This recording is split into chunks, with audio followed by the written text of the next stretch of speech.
So pleased to have my good friend Greg here with me today to talk about what is essential about um, focusing oriented therapy, about what the philosophy of the implicit brings to our therapy work and how our work is shaped by it, and the other traditions that we're drawn to and cross with focusing, and why that's needed and what that crossing looks like, something like that. But we're going to be quite spontaneous. So Yeah. I should also say that it's Greg's passion to have more contemporary dialogues about uh, focusing oriented therapies as they are practiced and conceptualized now in 2022. And so this is one of the first ones that we're going to do on our new YouTube channel. Do you want to say a little bit about yourself in case there's a person that doesn't know you? Sure. I'm Lynn Preston. I'm very involved, have been very involved for many, many years in practicing and teaching the integration of focusing oriented therapy and contemporary relational psychoanalysis. And in the last years, I've become very interested in how we bring our focusing understandings into community work and conversation. And but we're not going to talk about that today, but that's just by way of introduction. Great. And I'm delighted to be here talking to my friend Lynn. I learn a lot from disagreeing with Lynn. My name's Greg Madison. I live in the UK, originally from Canada, and I've been, like Lynn, practicing focusing and focusing-oriented therapy for a long time. My integration is focusing and existential phenomenological psychotherapy. So hopefully we'll get a chance to talk about what each adds to the other and maybe what we take from each other's approaches as well. Do you think we should start with what drew us to Gendlin's work? Yeah, I think that would be, good idea. Yeah, you want to start with that? Okay. For me, I was a young university student. I think it was my first or second year at university back in the early 80s. And I was introduced to Gendlin's work through a professor that was involved in the Dream Book and kind of dialogues about Gendlin's book on dreams. And I used it in a few different research studies, but I also began to use it in my own life. And it was a relief and very inspirational to me to find someone who gave me permission to pay attention to my own experience. And he was an important enough person that I thought I had some external authority that to tell me that my inner knowing could be my authority. I needed some external authority to give me permission to use myself as my authority. So that's really what drew me to it, and everything else I've learned into that kind of foundation of focusing and an experiential approach. How about you? Well, my experience is similar in a way. As a young therapist, I was trying to put together a lot of different approaches that I was studying, and by chance came upon a flyer for someone I had never heard of, Eugene Gendlin, doing a workshop on experiential psychotherapy. And even though I had just moved into my new apartment in the village, I was compelled to go to it. And it was this simple large room, and Jean was doing a listening round as I walked in. And I was just amazed at how, when he listened to someone, the whole atmosphere of the room changed. And there became all of this depth and intricacy to a simple thing that someone was saying.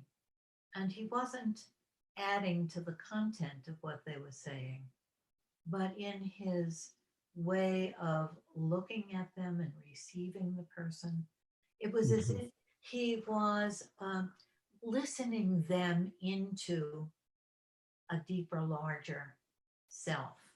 And then he was inviting the rest of the group to do that, to listen to the next person. And then he would help the person to listen to the nuance, to what we call the felt sense of what the person was saying. And I was mesmerized by it.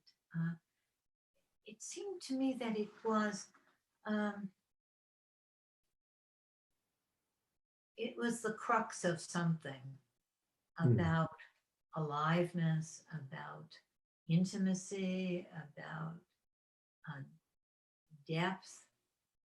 And it was so, on the one hand, so simple, and on the other hand, so complex. So I immediately asked him to supervise me and do a training that I put together. And I've been absolutely fascinated with the breadth of Jean's philosophy, and with what I learned clinically and continue to learn. And even though I can teach the same thing over and over again, it's always different and always brings something new because it seems very vast. That's lovely that you got your first introduction directly from Jean as a person. Yes, I feel very lucky. And watching him listen someone into a deeper sense of themselves. Yeah.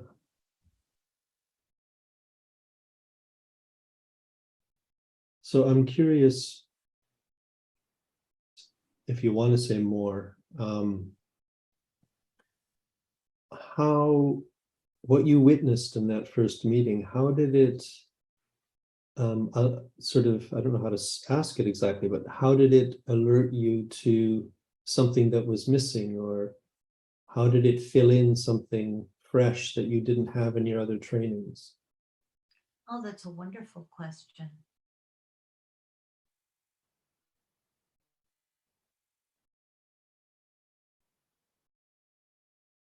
It did immediately. And it just felt so right to me that in many of the trainings, there are lots of techniques to try to help people to get to what's really going on for them. And the techniques felt at that time separate from you and the person. It was something that tools that you were using. And although there are many skills involved in that kind of deep listening, it didn't feel like it was separate. It felt like Jean was being himself with another human being and deeply seeing that human being, and that it felt like, oh, that's what I want. I think I was looking for that sense of the power of really encountering another person and being with them. And somehow Jean is able to show that sense of deep respect for the the mystery of the other Yeah. and wanting to know them just in looking at the person, like, oh, there's a mystery here, there's a vastness here. I want to Mhm. unlock it, I want to see it, I want to know it. And I wanted to be able to do that. Yeah, there's something about that way of being that is more like a being quality than some kind of technique. It's something about a whole person listening to another person so that they can become more whole in Right. some way. Right. Hmm. And for you, what hooked you was the sense of also of the sense of yourself as a person with your own authority and your own ability to think and to create. And here was this uh,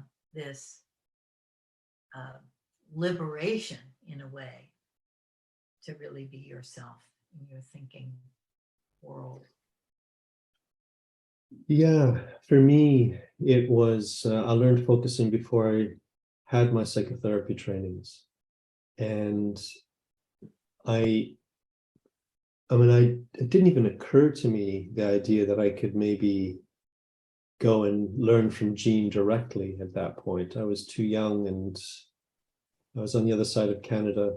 So I did a lot of focusing on my own. When my first, at least couple of years or more of focusing was just me in the book, me laying on my living room floor, guiding myself. And that was very effective for me.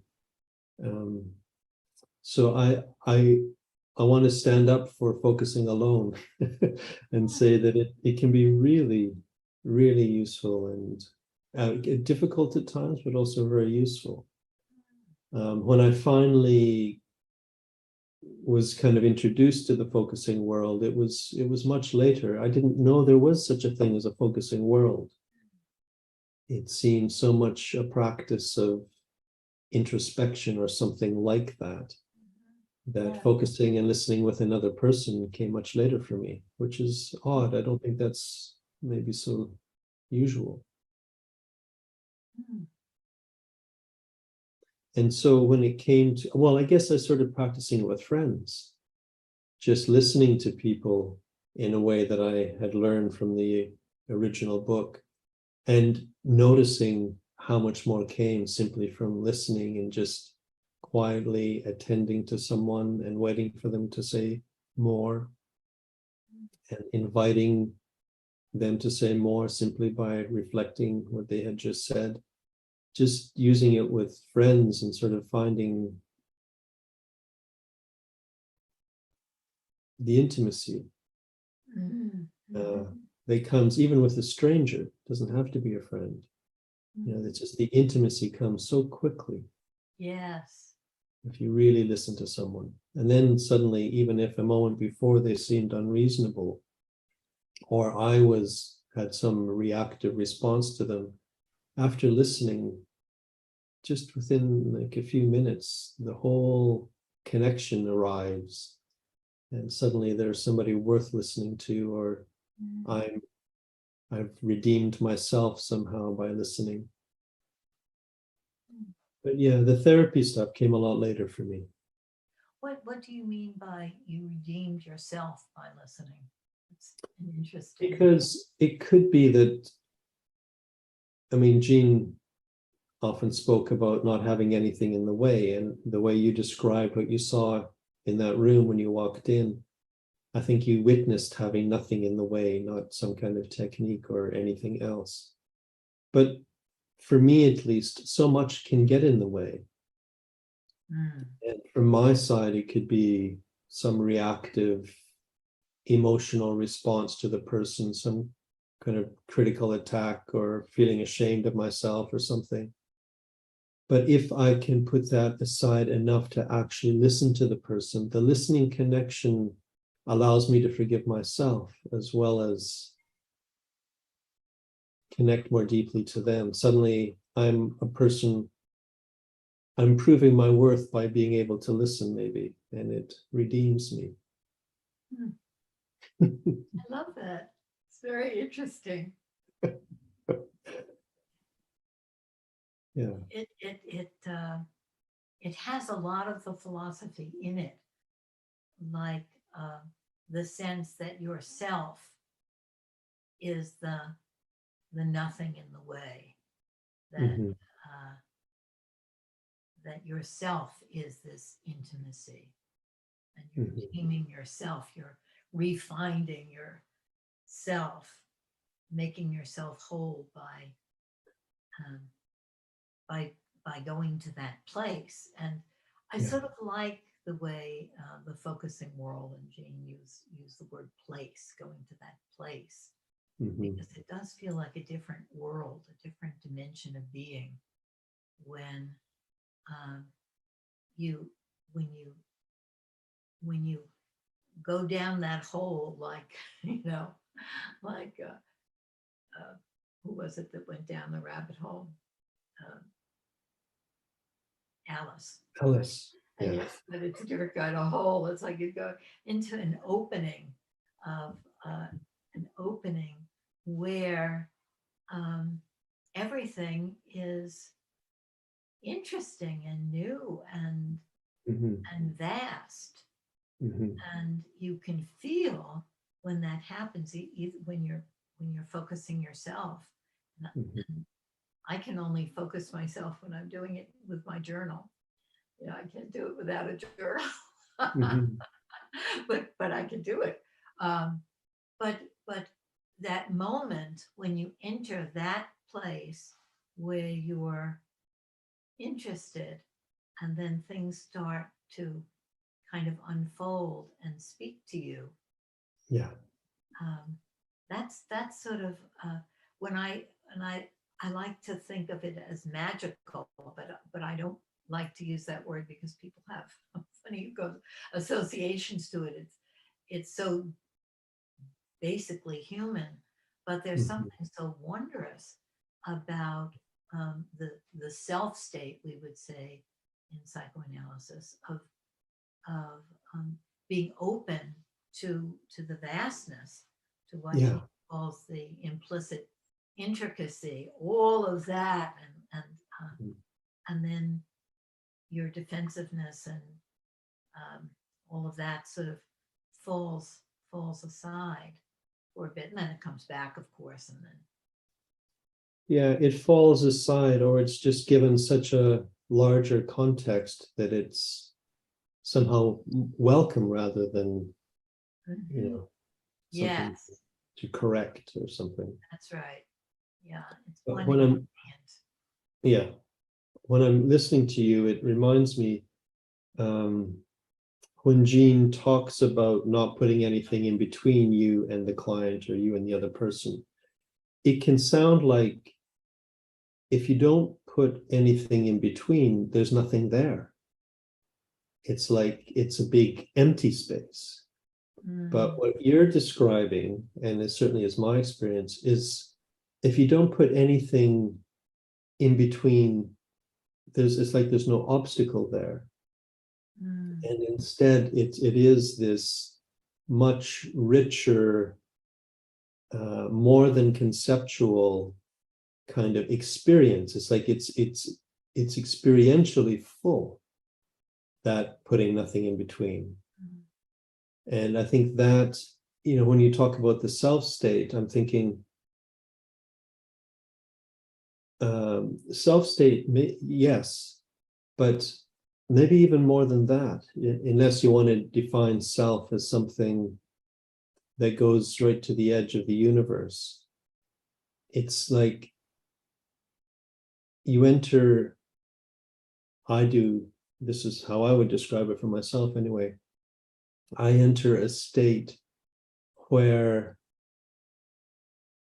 me and not me is very difficult to discern. It's like it's a state that expands so that I can't find the edge of it. mm. Yes. Yeah, I like that. Yeah. Me and not me expands so that you can't find the edge of it. Mm-hmm. Yeah. Mm-hmm. You can feel the meanness, that larger body, the Yeah. that goes way out Yeah. to the other, but to the world, to it Mm-hmm. embraces the whole big area. Yeah, the whole shebang. Yes, the whole shebang. I like that. Yeah. Yeah. Yeah, there's something more I want to say just as I hear you say that back.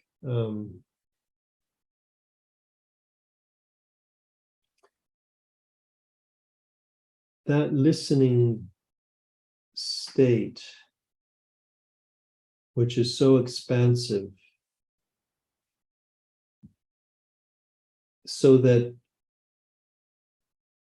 strangely I become the environment within which I can listen deeply. Mm, It's like the I that is the environment becomes kind of the context of the whole event. right. Right. Right. So that that that opening there to a different dimension is the opening in yourself to that larger self that is interaction with everything. Yeah. Later I really appreciated Jean's philosophical um, rootedness in a kind of new concept, what he calls a new concept of being interaction, and that Mm-hmm. self, that is the interaction, um, and doesn't stop with your skin or with your issues or with your reactiveness or with, Mm-hmm. your personality or something. Yeah, exactly.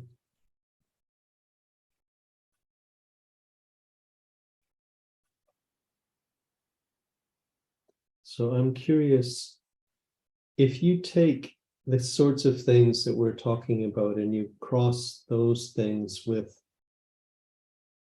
psychoanalysis, what difference does it make in your practice or your understanding?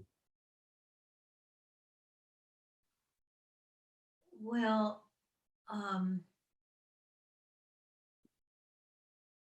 I think when I was studying with Gene and he was my therapist for a year, the emphasis was very much on um, sensing myself and my own experience, and very very very relational in the sense that Gene was always very present and wanting to know the more of Mm-hmm. anything that was there for me.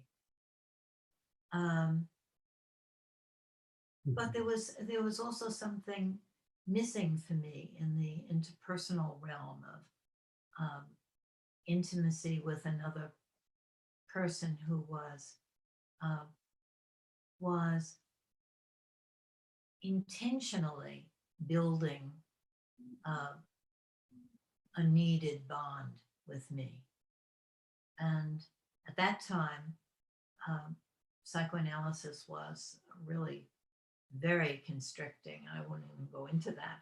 But then Kohut was coming on the scene there, and and Kohut's version of psychoanalysis really spoke to that feeling of essential needs that we are um, playing out in therapy, and the therapist's um, ability to be a partner in making the relationship, the therapy relationship, a new kind of beginning, a new kind of being in that relationship. And later on, I've certainly studied many of the things that Jean has said about being the interaction that makes things better. I always love that. Like he said in the interview, in his teaching in our course. But in psychoanalysis, the emphasis is on the therapeutic couple building the kind of relatedness that that attends to and speaks directly to past deficits and trauma and inability to connect. And it's sort of an awareness of both people in the couple, or sometimes not both people, sometimes only the therapist, but an awareness that this relationship can be very special and larger than life, and that one can live in a different way and take risks and be challenged in a different way safely than one can't in usual social connections or romantic connections. It always goes very wrong when you're trying to you're trying to play out and build something. It doesn't always go wrong, but I mean, it's much more difficult since those relationships don't have any safeguards. And the therapy relationship, it's amazing to have this kind of intimacy with safeguards, but also safe challenges. And I love the idea. I went into analysis after Jean left New York, and with my analyst, I felt challenged to try to be as real and say the things that I was afraid to say.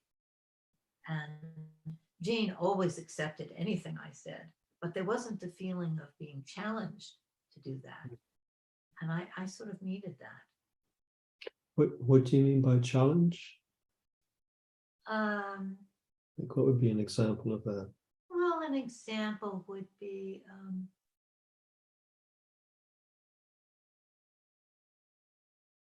maybe my therapist saying to me, I think that there's something that you want to say that you're not quite saying.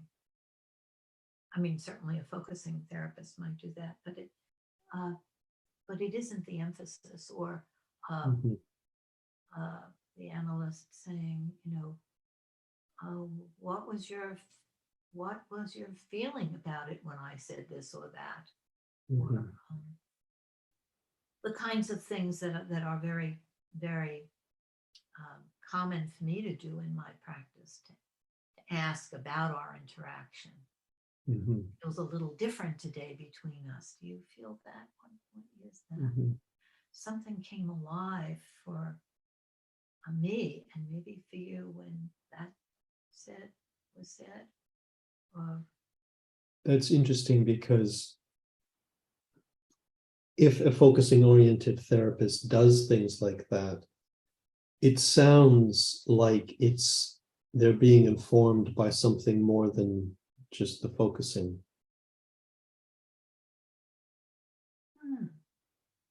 I think I've always been struck that in practice, you and I practice in a way that looks very similar, but we come from different understandings of what we're doing. But what you're just talking about now, I think that's part of the crossing, the richness that comes from integrating, crossing in some way, the psychoanalytic emphasis on the relationship. And there's some kind of guidance in the theory there about things that might be helpful to include or to notice or to say and not keep to yourself. Yeah. I think that what the psychoanalytic training gave me is the greater implications to me of what Gene was teaching, but they weren't implications to him. And we led to real disagreement because for me, I'm being informed by a felt sense of the us, a feeling in the room that isn't just in me or just in the other person. And of course, I don't know exactly what it is for the other person, but to cultivate a felt sense of the us felt like an expansion, and felt like very, very much in keeping with Gene's basic premise that we are this larger interaction. That's what we're made of. And of course, we have a sense of it. We have a felt sense of not only, a client, but of our society or anything that we tune into. So I think Gene and I at one point, I think it's even recorded, there was this disagreement where I said something about the felt sense of the us. And he said, oh no, the felt sense is yours. You can have a felt sense of the other, but he objected to the felt sense of the us. And for me, that's a natural implication of his philosophy. And the idea that we disagreed, that he would only pay attention to the therapy relationship if there was something wrong. And that felt so ironic to me and so contradictory that, of course, explicating anything carries it forward. So you're only going to pay attention to what's wrong in the relationship. I mean, that seems so wrong-headed to me. But another way of thinking about it that I got to later was that I was sort of carrying forward with the crossing the implications of his premise of being interaction, and that was a piece that I wanted to fill in, that he did fill in some ways, but in some ways he didn't. Yeah, I agree. I think there was tension there, maybe for him as a person, in terms of his principle of interaction first, and the fact that when there's two people together, there's one situation that you're sensing, even if you're sensing it in different ways. Right. That and his wanting somehow to protect the uniqueness of the other and to not have the therapist sort of imposing or intruding or getting in the way of what's unfolding in the other person. Yes. I think it caused a tension for him. Yes. If I could just say one other thing, the way that I mean, I agree with what you're saying, and the way that I sometimes think about it is when you find the right word in focusing, or the right image or something, that handle that kind of touches the experience and sort of allows it to move in some way, to release or to show more of itself or something, that if you're with another person, that felt sensing isn't just of one's own felt sense as though it's inside of the body. Right. That it's also, you're also symbolizing the felt sense of the being together. And if you can find a word or an image or something that somehow arises from and touches the feeling of the relationship, then that changes both people's bodies. Absolutely. Yeah. That whole idea that when you can find a way of symbolizing something that's implicit, that it gives birth to it in a different way, and it makes us something more. Yeah. I'm curious about how you came to existentialism and the crossing for you with existentialism? Just looking at the time, I know we don't have too much time.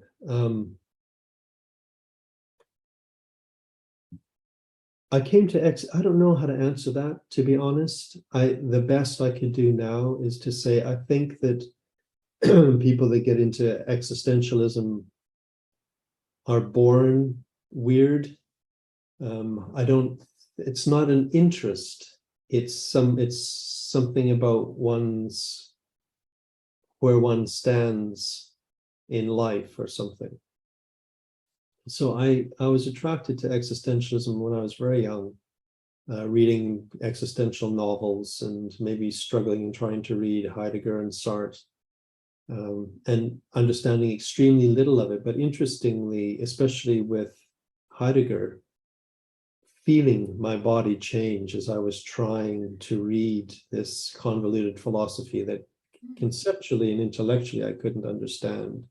But I remember once having struggled to read something, going out to a McDonald's and standing in the queue waiting to place my order and feeling so different. I really felt so broad and present. So I don't know if something was going in or if there's something in the struggle itself that made me more alive. But if you change the question to existential psychotherapy, the thing that I loved about existential psychotherapy is it allowed me to ask any question. Up until then, I had trainings, especially psychoanalysis in the UK, which I think is probably different than in the United States, where there were some questions you weren't allowed to ask. And you couldn't critique the approach except from within the approach. You couldn't bring something from outside of psychoanalysis and to critique psychoanalysis. So I felt like this was too much like a cult for me. I needed to be free to ask any question. And when I did my existential training, that's what I found just so inspiring and so exciting, was I could ask any question. I remember being in one of my supervision sessions and saying something about a client talking about their memories of their childhood. And the supervisor listening and saying, "Is that how time works?" I was like, really? You can question time? And that's my attraction to existential philosophy and phenomenology. It allows really profound questions. It sort of continues to wake me up from the assumptions that I end up imposing upon myself. The problem with it, and what focusing or Gendlin's work saves it from, is it can become too conceptual. And it can become like a philosophical discussion that is not at all experience near. When I listen to some existential therapists talking about their work, often they don't talk about their work. They just talk about the more conceptual ideas or the philosophy. And I listen and I want to stop them at the end of each sentence and ask them, well, what do you mean by the 6 words in that sentence? But you don't get a chance to do that, to bring it down to the experience and to the body. So it's a frustrating crossing for me, because in the focusing world, sometimes I feel it's not kind of deep enough or something. I don't know what the right adjective is. And in the existential world, I feel the same. I feel in a totally different way, it's not deep enough. I love that. Yeah, and then it's wonderful to ask the question. I love Jean's question: what do you want the word deep to mean? Right?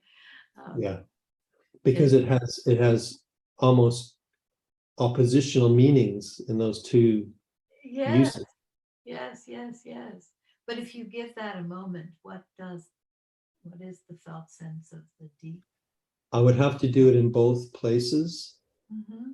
So the deep I'm looking for in the focusing world Mm-hmm. is a deep that wants to live with the truth of what's real. And for me, that isn't always really positive. In the focusing world, it can become sometimes a little too positive, a little too wonderful. And I want a little more of like the truth that's like a big gong ringing, that kind of truth that just makes your whole being resonate. And sometimes those truths they sound more pessimistic.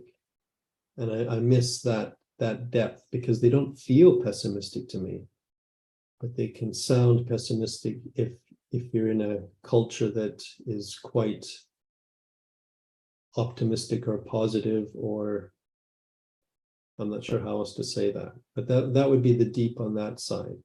Let me try to say that back a bit. Yeah, maybe you've got better words. Well, not better words, but the feeling of something, the gong sort of shattering some illusions, and the sense of the feeling of the truth, not a particular truth, but the feeling of, oh wow, this Yeah. is what life is to me. Yeah, exactly. Yeah. Not being afraid to go there to that place that's almost shattering, but opens you up rather than shattering you, but going right to that Exactly. edge of what you can stand, of the bigness. And the bigness isn't always, soothing um, or pretty. Only soothing to the extent that the truth feels better. Yeah, yeah, yeah, yeah. Yeah. And that's certainly a focusing principle. Yes. The truth is what feels better. The truth Yeah. is this experience that Yeah. feels connected, better Yes. connectedness. Yeah. Yeah. Yeah. The deep on the other side is where something is being said conceptually, and I want to have a bodily experience of it. I want to say to the existential therapist, what are you meaning by authenticity right now? Mm-hmm. What is authenticity? Mm-hmm. But not what is it conceptually? What is it? How do you know when it's there? And I want it to go down into the body, into experience, and then to go further away from the term into different metaphors.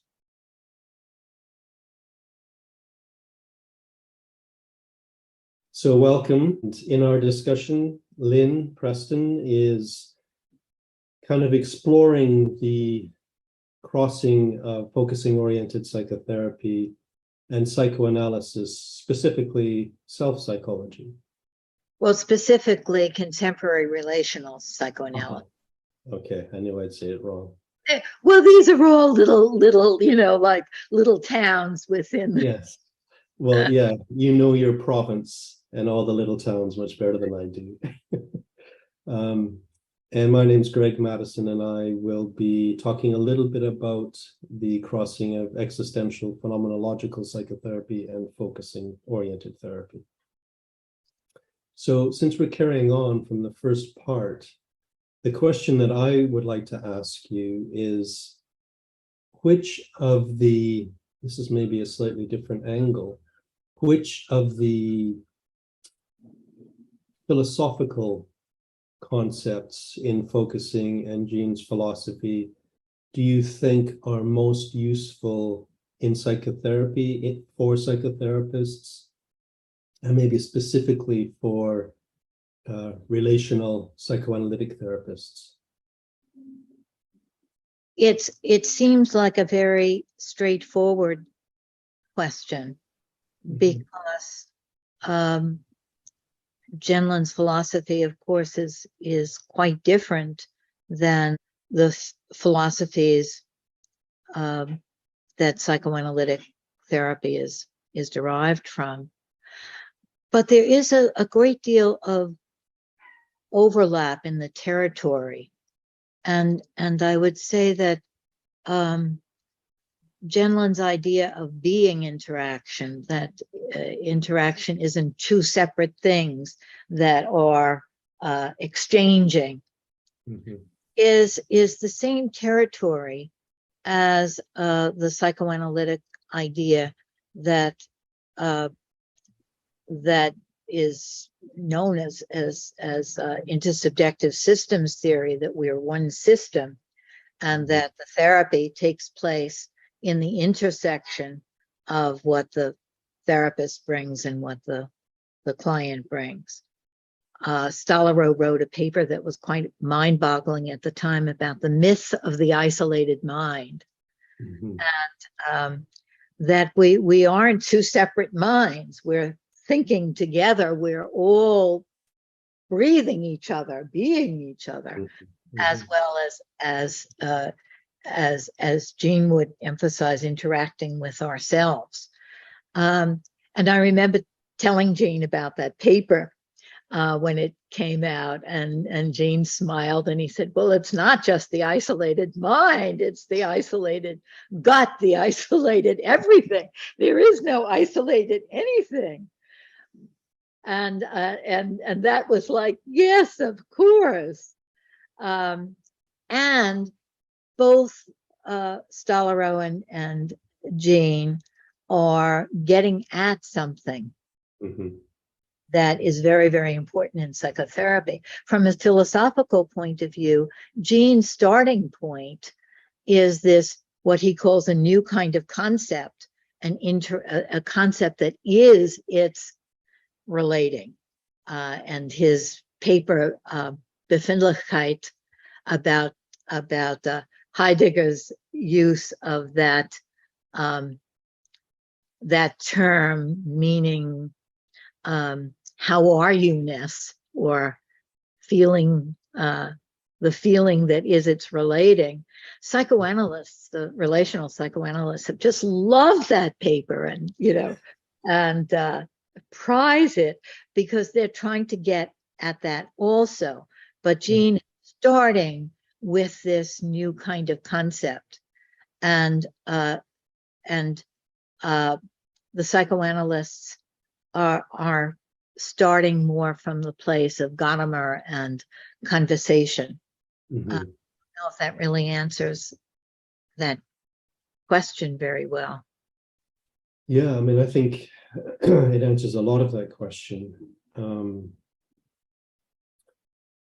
It reminds me in existentialism of the concept of intersubjectivity, which people write a lot about, and yet I don't really see how it comes into practice.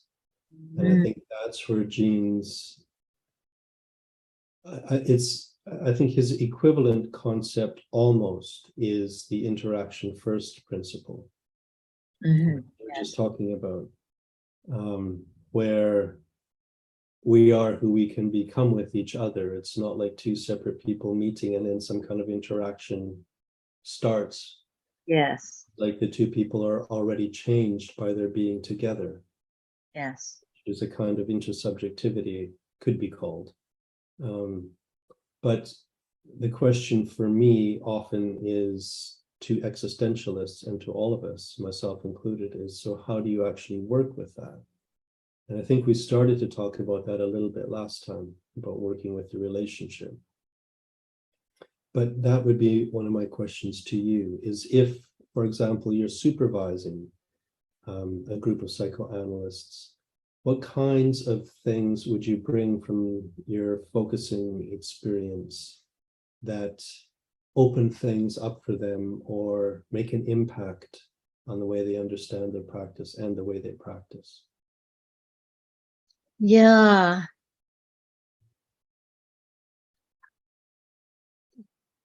Gendlin has a wonderful way of bringing that philosophy into the immediacy of practice. And for example, the idea of that I love, that it isn't what we're saying, it's the doing in the saying. Mm-hmm. It's what we're doing. And he uses the example of the therapist saying, yes, go out there, stick up for yourself. Don't let them blah, blah, and that what he's saying is very different than what is happening. What the doing is again, somebody is telling the client what to do. Mm-hmm. And that being aware of what we're living together, what we're doing in the saying is such a powerful and immediate, and it takes time for therapists to sort of get that. Oh, it's not what we're talking about. It's what we're living together and my ingredients of the interaction that matter. And that's very, very powerful for both psychoanalytic and focusing therapists have a sort of a double take about that. And from both traditions, that sort of general idea is known, but the immediacy of it in the moment isn't known. And another principle that I find so striking for people is that idea of being on its side.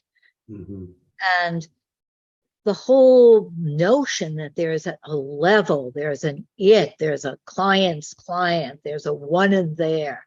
Mm-hmm. And that, as Jean would say, it's good to hear from that. Even if the news is bad news, there's a release or a forward movement, a growth in being able to hear from it and be able, and that when we say something, it's going to talk back. So if the therapist says something like, it feels like we're stuck in this spot, then Jean will say, well, then the sensitive therapist isn't the one that knows, but the one that knows to pay special attention to the next thing that comes. Oh, you think we're stuck? Oh, I didn't know that. And then Jean would say, oh, forget that. It's not stuck. There was a pause or how would you say it? That immediate responding to the it, Mm-hmm. relying on the it speaking. Yeah.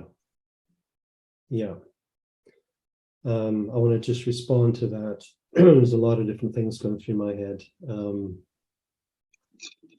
One of the things that's going through my head is the importance of noticing with clients or with supervisees that the experience can move itself forward.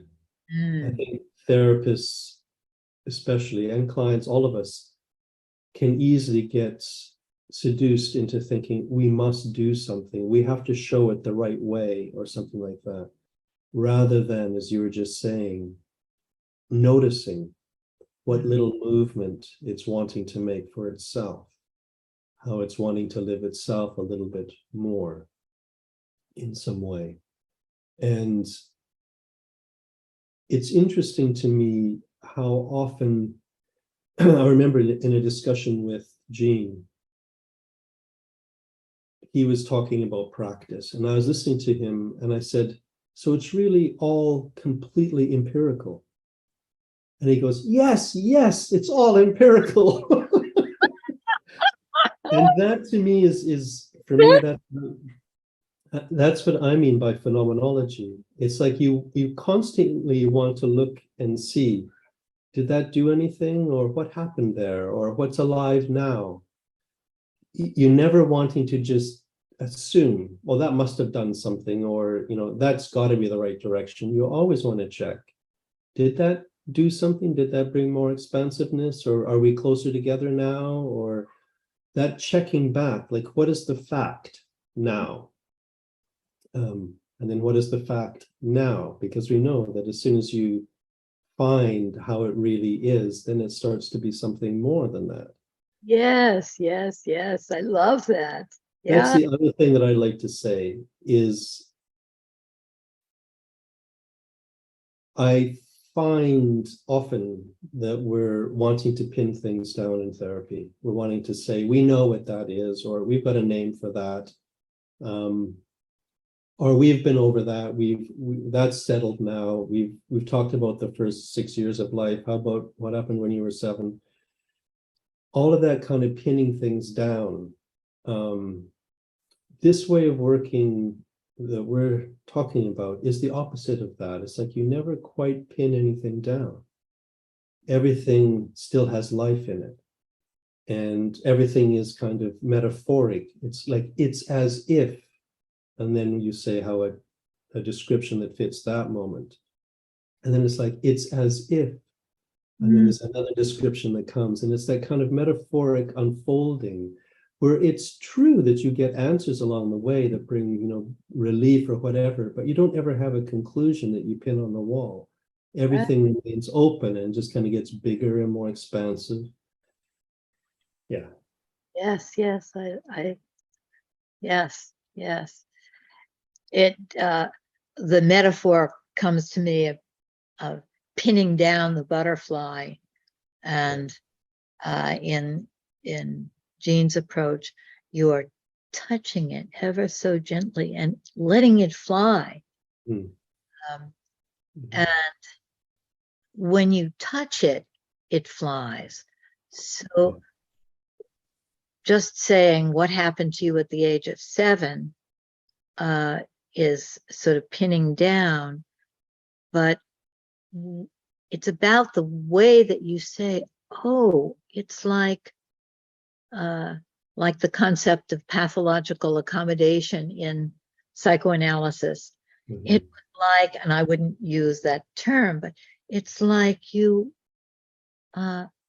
before you even knew it, you were had to be for your mother or something. And I'm touching it with that concept. Then the person might say, oh, yeah, yeah. Or they might say, yeah, yes, before I knew it. And I don't even know it now when I'm just automatically being what other people need me to be. It's that way of touching with a term, a concept, a theory, metaphor, right? That then you're aware of this setting the butterfly free, and that's what counts, not exactly. And as you say, you're wanting to see, did it set the butterfly free or not? That's right. If it didn't, then you want to just drop it and say, well, let's try again. If this butterfly wants to be free, how can we be with it such that we can touch it? And the way you were saying it is so important, because even now when you're saying it in this example, I can feel it inside of my body. I can feel it inside of my body because you're saying it with some true feeling in it. Yes, yes. And I think that is so important. I often say to supervisees, allow yourself to be affected and let that come through somehow, so that the client is never getting some rote sort of reflection or anything like that. They're getting something that has been digested through someone else, and they can feel that somebody else in the world has felt what they've just been feeling. Yes. I think that in itself, it implies you could be welcomed back into the community of human beings again. Mm. Yes, absolutely. And that idea that it isn't inside the client, that if the client can't focus or they can't be in touch with their feelings, then you have to resort to guiding them or something, or giving them advice or something. But that the feeling is in the interaction. So the feeling may be from the client, may be in me, and of course it will be in me differently than in the client. But if I can show how it's in me, wow, that must have really been something. If I have that and express that, then the feeling is in our interaction. Exactly. And I think you're pointing to how at first sometimes it's like the client has to piggyback on our own feeling process in order to wake up to their part of the feeling process. But it sometimes comes through us first. Yes. But in a way, we can say from this philosophy that it isn't just at times, and it isn't just piggybacking, but it's always coming through us, through the interaction. And it's never just in the client or just in us. Completely. The interaction first.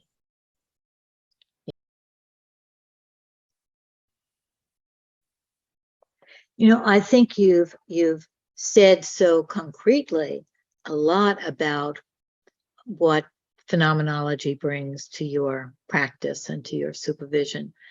But maybe you could just say a little bit more about the existential tradition and phenomenology, and how it actually lands in the moment-to-moment therapy exchange.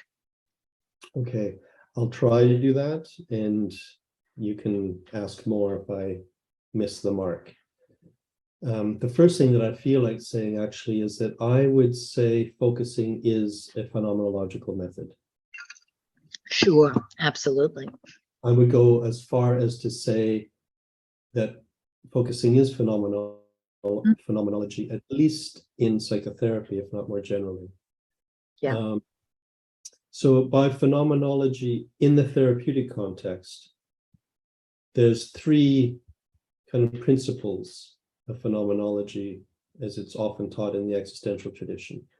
One is that we stay at the level of description. We don't interpret or analyze, we just describe, which is exactly what we do in focusing. We describe what does it really feel like and come up with a word or an image or something that just describes it, doesn't explain it or interpret it. The second thing is what's called the rule of equalization or horizontalization, where everything is taken as equally valid. We don't have a theory guiding us and saying, look at this, don't look at that, or this is the important movement, that's resistance. So everything is treated equally. And I think we do that in focusing as well, or at least attempt to. We attempt to notice all the different parts or all the different impulses in the person and welcome them and receive them equally. As a therapist, I think, from my point of view at least, we try not to take sides, even if the client is. Yes. And because clients will sometimes continue with a bias against a part of themselves. And I think if you're working in this way, at least, the therapist wants to say, well, I hear that. I'm not going to just ignore that. It feels important to me. So let's just have it in some way or something. Right.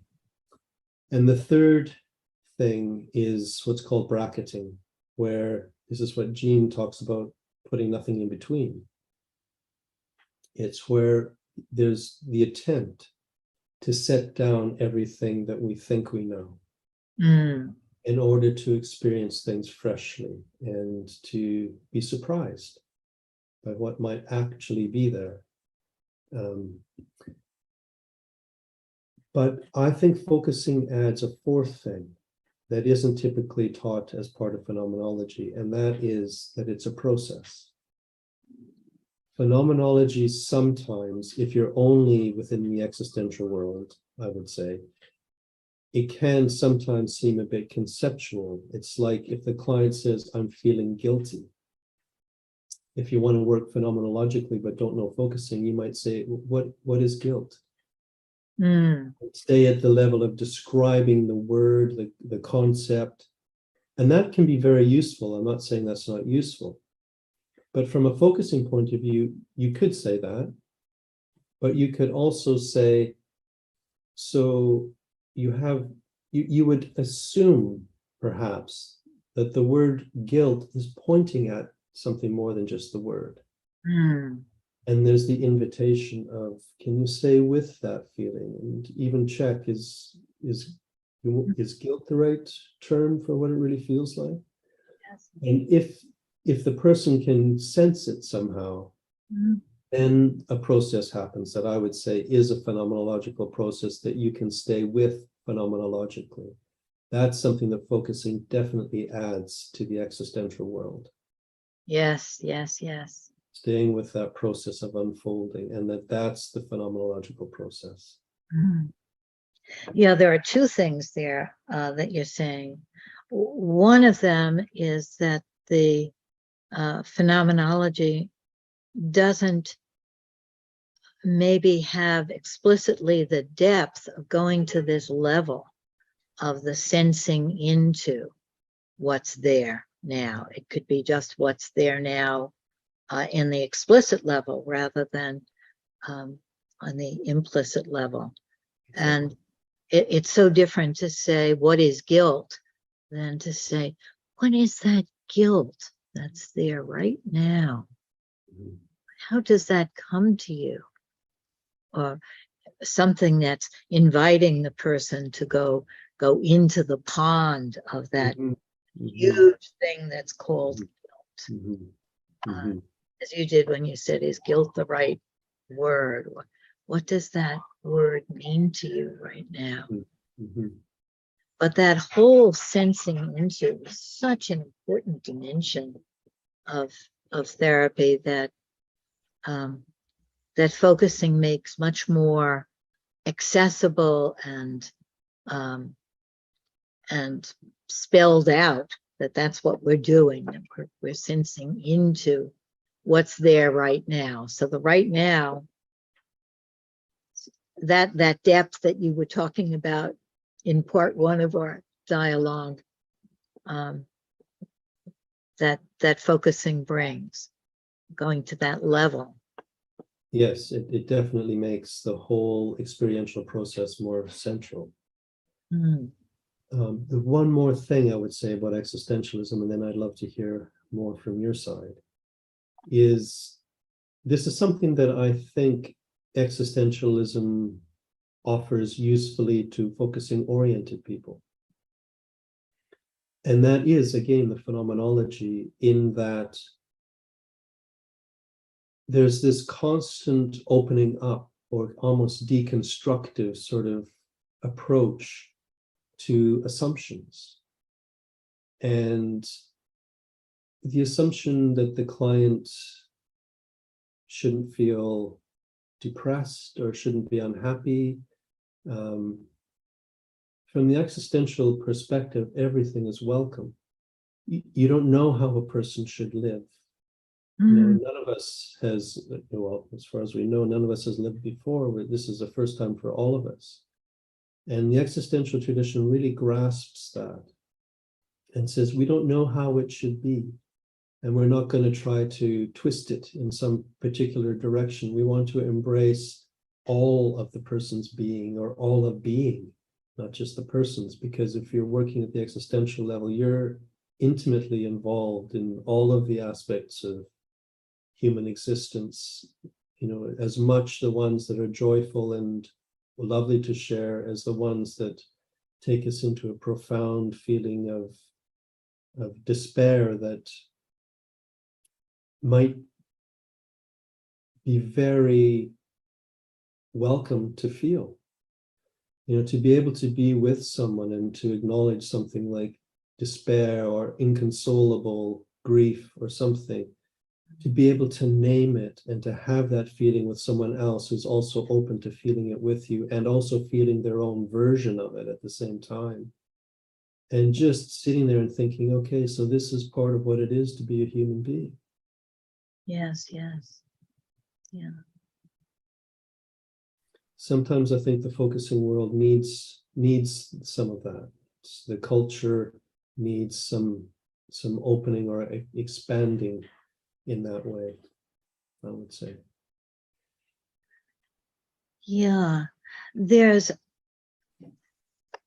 a delicate line between the basic philosophical principle of carrying forward, of life wanting more life, of things opening up, of growth wanting to happen, of healing being a natural part of not only human living, but all living, that life wants that, and that we don't have to make the person grow.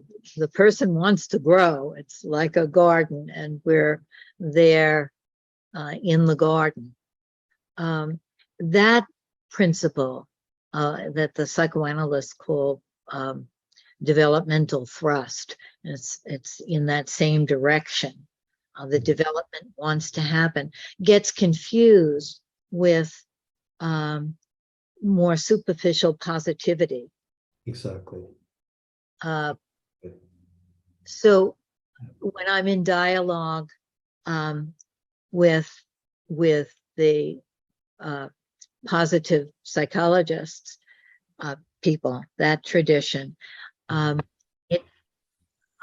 always want to say, well, with focusing, it isn't about separating positive from negative. It's about what's really there, and what's really there, the worst of what's really there opens up to growth. So if the client says, you know, I hate myself and I want to kill myself, and you may not see me next week, and you say, well, some part of you is feeling, you know, if you soft pedal it, it's not going to have an impact. If you say, I could feel that hatred and that determination to just kill that one, that's going to have an impact. That's the being on its side, but also that from the psychoanalytic point of view, trauma is what's indigestible. And if you're avoiding the indigestible parts of life, then it never becomes digestible. If you can be in it and say it and say that that's despair, utter despair, then it becomes more digestible, because as a system you could digest it. Exactly. I think what you're pointing to partly is just the extreme importance of relationship with those kinds of very difficult experiences. I want to just give one really brief example. Right. When I used to work at the hospital, I remember being called to this young woman. She's, I think, in her mid or late 30s, and she had 2 young children.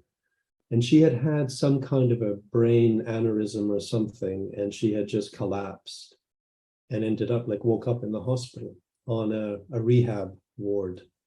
And when I went to see her, she was totally despondent, nothing to live for.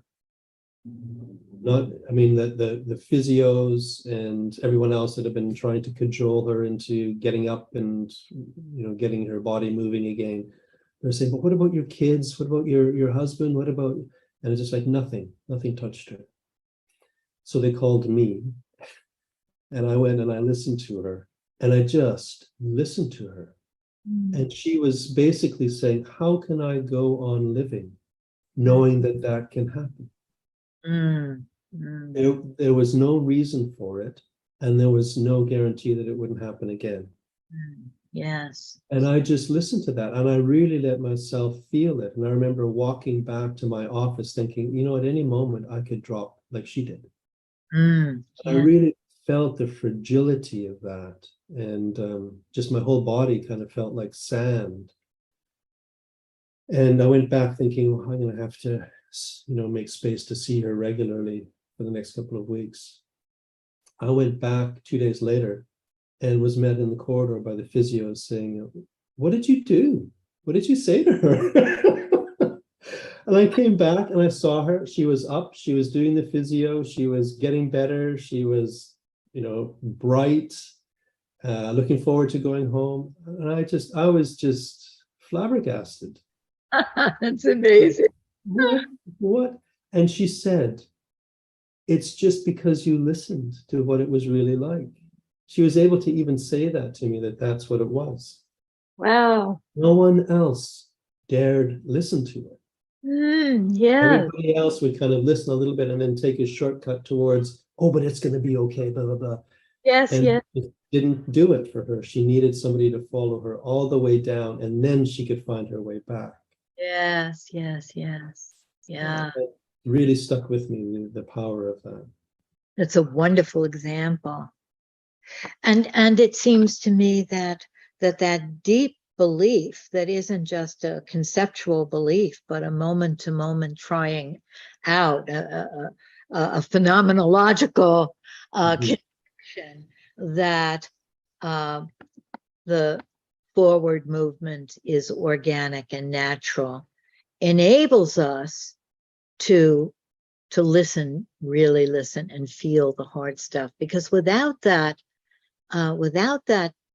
faith in forward movement, in opening up, in development, I think it's impossible for us to bear it. The faith that it can, even if it doesn't. Yes, that it's meant to, that Yes.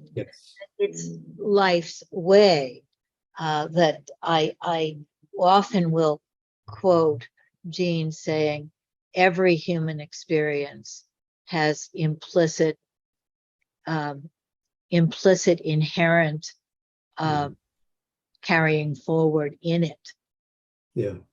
Movement in it, that there's something that wants to open. Yes. And I want to just say, he might be wrong. I have always found that to be true. And it helps me look for the life that is peeking out of even the most difficult experience. It helps me notice it. But for me, it's also still empirical to see, is that true here in this particular case? So I'm open to, you know, maybe tomorrow life will be different. Maybe tomorrow the carrying forward will stop. And some other strange thing we've never encountered before will start. we have no way of knowing. But the one thing that I do want to say is, with that particular woman, it wasn't even my faith in that, although sometimes it certainly is, exactly as you say. What it was that everything I could think of saying that was, you know, trying to make it better, it just felt so cheap and chintzy, and I could feel my whole body kind of went, don't, you know, you'll make yourself sick if you say that. But I just didn't say any of it. I felt the impulse to try to make it better, and I felt how wrong it would be to do that. Just was right in me. You were being informed by your own body, your own deep inherent authenticity of Yes. Of your sensing that that life in you that said, no, don't, put on a happy face or something. Exactly. Or another way of saying it is maybe I was actually really being guided by the kind of interaction that was really needed, even though I wasn't consciously aware of it. Yes, yes, yes, yes. Yeah, yeah, yeah, yeah. We're running out of time, but I want to say there that one of the things that I've been really intrigued with is taking the concept of interaction first and and really spelling it out in the therapeutic arena, and that being guided by what is needed is what I call a felt sense of the us, a felt sense of where the system needs to go, a felt sense of not just my felt sense or your felt sense, but what where the flow of life is for the us in that moment, where we can both breathe, the fresh air for the system. And I think that takes a particular kind of cultivation to be paying attention not only to the client and then to yourself, but to the system and what's trying to happen there, and that the interaction has a life of its own. Jean will say that there are two people, but there's one interaction. And then to bring that forward and to say, well, what does the interaction need? What do we need? What brings a whole other wide field that's so intriguing to me. Yeah, I agree. I think that's really true. How you can actually be providing the kind of interaction that the client is saying never happens for them. But the fact that you're actually providing it in that moment means that they can actually explore that it never happens for them, even though it's happening right then. Right, that's right, exactly. Yes. And then to be aware that it isn't only about the what you're saying, which is exploring that it never happens, but that it's happening in the moment. Exactly. You are living it. Yeah, exactly that. So this is our fifth discussion. And this time we wanted to talk a little bit more about something that from the phenomenological point of view we try to avoid, but from the psychoanalytic point of view, it's, I think, quite an important part of the practice. And that's the question of interpretation. Phenomenologically, we try to stay at the level of description and not to interpret. But I'm wondering, from your tradition, how do you use interpretation, and especially how do you kind of cross that with your focusing sensitivities? Yeah, well, maybe I could start with saying that from the point of view of focusing and Eugene Gendlin, interpretation is one of those things that we do to try to carry forward what is there in the moment for the client. So I love the rule of thumb that Gene has in his paper, The Experiential Response. Do anything and then go back to listening. So if something is stuck, and I would go further and say it may not be stuck, but it may be in the therapist rather than in the client. It may be emerging in the dyad through the therapist rather than through the client, or maybe more implicitly in the client, and then saying what's there for you as the therapist is a looser way of talking about one form of the way we would think of interpretation. It's what the meaning or the association that I have as a therapist, and I share that usually in a very brief way. I don't go into a whole song and dance about it, hopefully, unless I'm very tired and I go into long. Winnicott talked about that when he was rested, he would hardly say very much, and when he was tired, he would go on and on with his interpretations. Anyway, but to say in a nutshell the way I see something, and then see if it generates energy, life, forward movement for the client, and if it doesn't, Jean always goes, well, forget about that, right? So that's the place where it crosses. Yeah. Yeah, and maybe it's good to start there.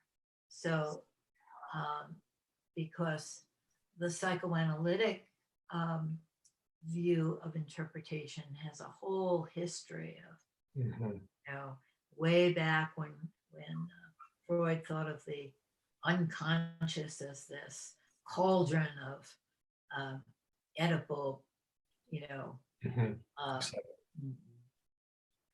Yeah, that's right. yeah. And the client didn't know that, and the therapist knew it because they had read Freud and all the followers of Freud. And so the therapist would interpret what was in that cauldron, for the client. And then if the client said, well, I don't know, it's not really that I want to kill my father, and then the therapist will say, oh yes, you're resisting, or something like that. So the client couldn't win there. Exactly. And it's a form of understanding interpretation that I think also includes the idea that the analyst is a kind of a blank screen. The analyst has undergone their own analysis to the point that they can be an accurate reflection of the client's unconscious. Right. Yeah.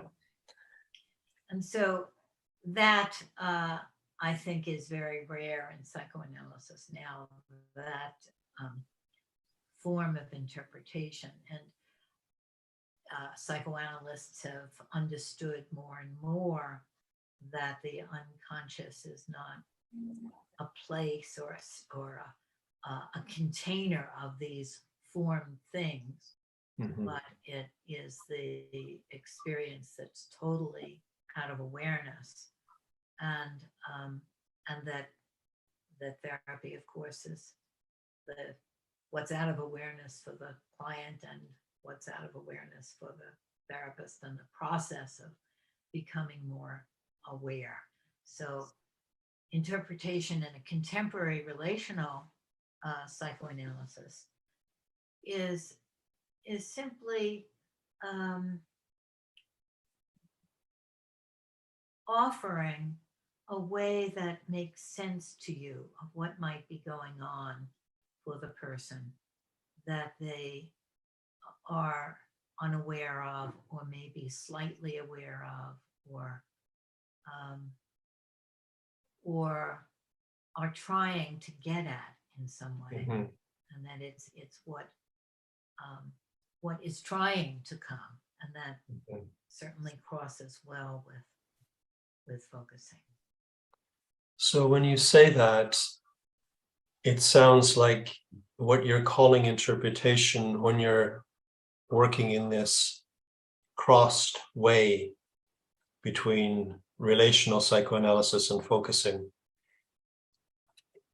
what you're calling interpretation is something that can arise from your own experience during the interaction with the client. But it also sounds like you leave open the door to it, the interpretation also perhaps being informed by theory. Absolutely. Okay. And we should tell people, I think. We haven't for years argued about theory. I won those arguments years ago. Oh, you did.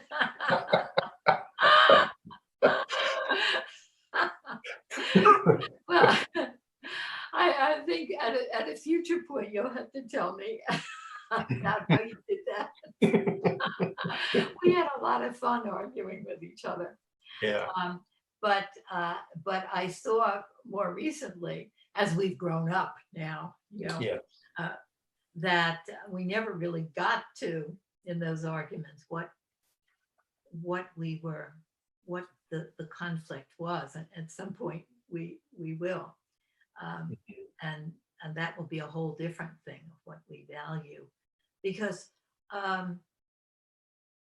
in the way that I'm talking about theory, it can be therapeutic theory, psychological theory, philosophy, but any kinds of theory, any ways that we, that any schemas and insights that we've gained through the years that have struck us about how things happen, and that those can be very useful. And the client, of course, has all of their theories that they're implicitly talking from, and it's important for us to know those, to ask into those ways that they think that life works. Yes, not just theory, but assumption and inherited ideas, biases, like we all have. But I want to just go back to interpretation for a moment, because when I'm listening to you, I'm thinking from an existential perspective, the intention is to stay as close to description as possible. But there's also an acknowledgement that that isn't possible, that any kind of description or reflecting back is going to have some element of interpretation in it. And I'm thinking, when I work with a client, I certainly don't want to simply reflect back the exact same words the client has just said. That could be called descriptive. And you could claim it's not interpretive because it's their exact words. But somehow it doesn't have kind of the lived experience in it. Of course. So anytime that I reflect back to a client, it's going to be in my own words. It's going to be in some way, my interpretation, or you could say my sense or my experience of what's alive for the client, or what's resonating for the two of us. So it's offered in a way that is intended for the client to actually check to see if it fits or not. That might be something that's something we emphasize more maybe than some therapeutic approaches. But it's interesting to me that if it doesn't fit, at least what we would normally say is that we drop it. However, in practice, do we drop it? It's a good question. And another question is, even if we've dropped it, saying it is an action. It's a relational experience. Yes. Mostly what the client is listening for is how you experience them, how you feel about them, where you're coming from. So if I give an interpretation that doesn't fit for the client, it's done something already. I can't just say, forget about that, because it's now there.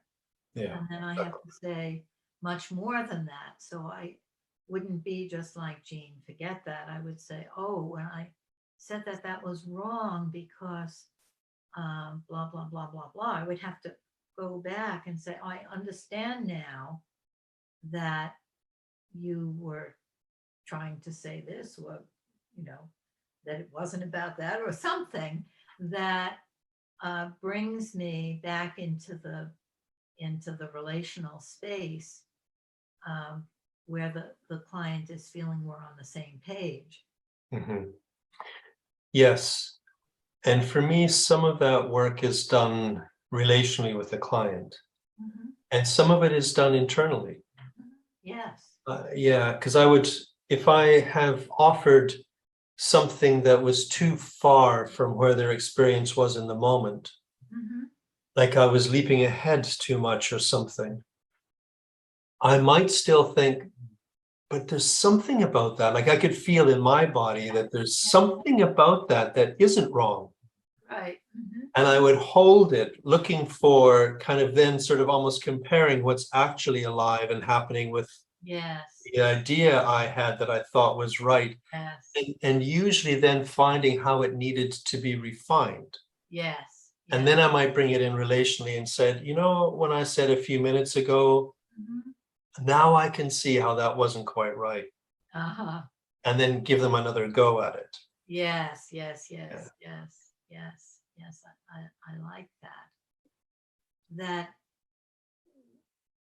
you're dancing with the other and seeing that move, and then you see that, and it isn't about the interpretation being wrong. It's about it being wrong in that moment. Yeah, uh, exactly. it's not about whether something is true or not true, right? Or and that's one of the most difficult things, I think, for us to remember, and for beginning therapists to get, that it's not about what's true and not true, what's right or what's wrong.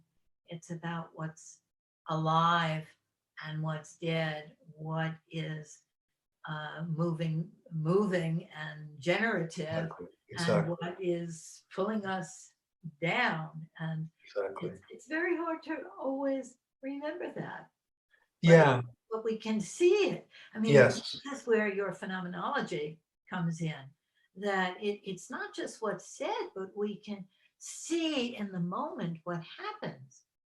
If the person gets more thoughtful, they get Hmm. more connected, they get uh, more alive, or they go flat, or they change the subject, or they look at us blankly. I mean, Yeah. that's Jean's definition of a sensitive therapist, not the one that knows how to perfectly um, be with the person, but the one who listens very carefully to the very next thing, not only verbally but non-verbally, that Exactly. that person says after you say something. Exactly. As a therapist working in this way, you're not kind of celebrating those moments where the client says, yeah, yeah, that's it, exactly. In a way that sounds kind of like, I agree with you. Can we move on now, please? Right, right. Instead, you're more interested, like you were just saying, in when the client becomes more bodily alive somehow. But also, you notice it because I would say the therapist also becomes more bodily alive. Yes. You feel it inside of yourself. Mhm. What I would sometimes say to supervisees is if something occurs to you to say and you're a little bit unsure about it, you can always rehearse it inside of yourself and ask yourself, like, does this feel okay? Does it feel like the relationship will move with this in some way? Or does it not? Does your stomach kind of go, Mhm. Right.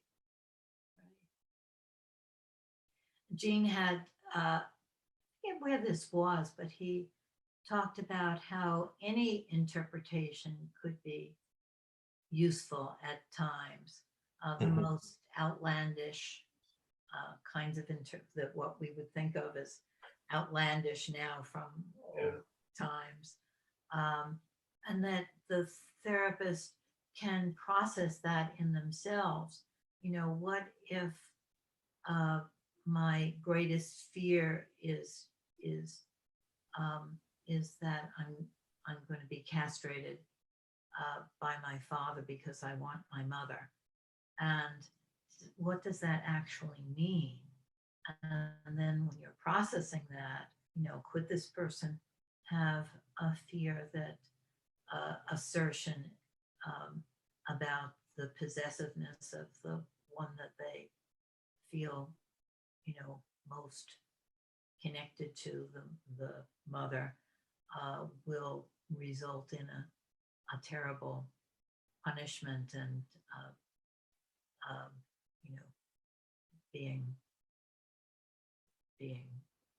made helpless. And when you process it, then you can say one little thing from that interpretation and see where it goes.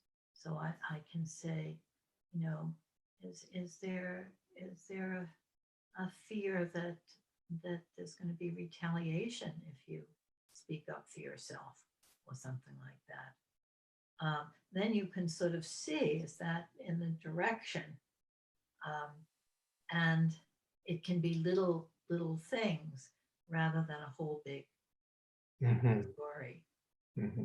But I do want to tell you the story. I told you another time, and we took it out of my learning about interpretation when it works. I've always hated, from my focusing point of view, and told my psychoanalytic students, you know, the evils of just quoting theory and teaching your client the theory, right, and interpreting from the theory. And so I found myself with someone who would week after week be just eaten alive with a feeling of needing to get back, needing to justify, needing to get back at this person, not being able to let it go, feeling no matter what we said about it, it didn't shift. And I thought of Kohut's concept, which I actually love this concept of narcissistic rage. And in Kohut's terms, that's very different than anger. Narcissistic rage is when one feels a kind of threat and wound to one's sense of self. And that in order to get back the sense of self, this feeling of fragmentation, that you have to have the revenge and get back at the person in order to undo this wound. And Kohut used the Nazis as an example of, 6 million Jews didn't do it for Hitler, right? That the impulse is that the revenge is going to be make things right, and it doesn't work. So there's more and more. Anyway, so I said to this client in a pause, I said, it's almost like you feel so wounded that all that's there for you is this endless hatred and lust for revenge. Those are Kohut's words. And she said, yes, that's what I've been trying to say. So she confirmed the theory in that moment. Well, I wouldn't say she confirmed the theory. I would say that theory, which was born of Kohut's lived experience of life, that he knew about from the inside, that he wrote about. I mean, I don't know if this has to do with it, but he was also Jewish, escaped from the Nazis, and had to completely redo his sense of self in America. That he knew that, and that way that he expressed it was a reflection, was exactly what resonated for that person. How would you, if you hadn't known the theory, I wonder what you would have said? Well, this is where, not that I want to reintroduce our argument. I'm not, but this is where I think that theory can be really helpful, because I was feeling stuck. powerful caughtness of the Mhm. client in this feeling, like a trap that she couldn't get out of, Mhm. and all of the other things, as Jean says, do anything and then go back to listening, hadn't touched that. And so then when I thought about Kohut's theory of narcissistic rage, it just felt right to me. And there was already, before I said it, in me, a sense of relaxation and release. Like, Yeah. oh, that's what's happening Mhm. here, or that's a way of seeing what's happening here. Mhm. And it got us out. Theory can get you out of traps, because if the story is a universal enough story, and I see theory as these stories of human experience, then it can touch the place that you can't quite, you're not allowed to really put your finger on or really articulate. I would say, just to continue with our argument about theory, Mhm. I would say when you're describing that client's dilemma, stuckness, Mhm. as you call it, when I'm listening to you, I feel like I can put myself in her place to some extent. Mhm. And I feel like I could do, like I often do with clients, really kind of feel into that. And take, without judgment, really feel into that experience and sort of carry it forward inside of me. It's like, what's trying to happen here? What can't I stand in this situation? And then come out with some metaphors that try to point to that. Theory can do that. Ordinary language and just trying to describe the experience can do that. But I would also say literature can do that. Yes. Films can do that. Yes. And in fact, I've grown to come to think that probably a lot of the best, most useful kind of metaphors for human experience come from the arts rather than psychology, Yes. because they are so much more experience near often. Right. Well, I think that our argument isn't alive anymore, because I totally agree with you.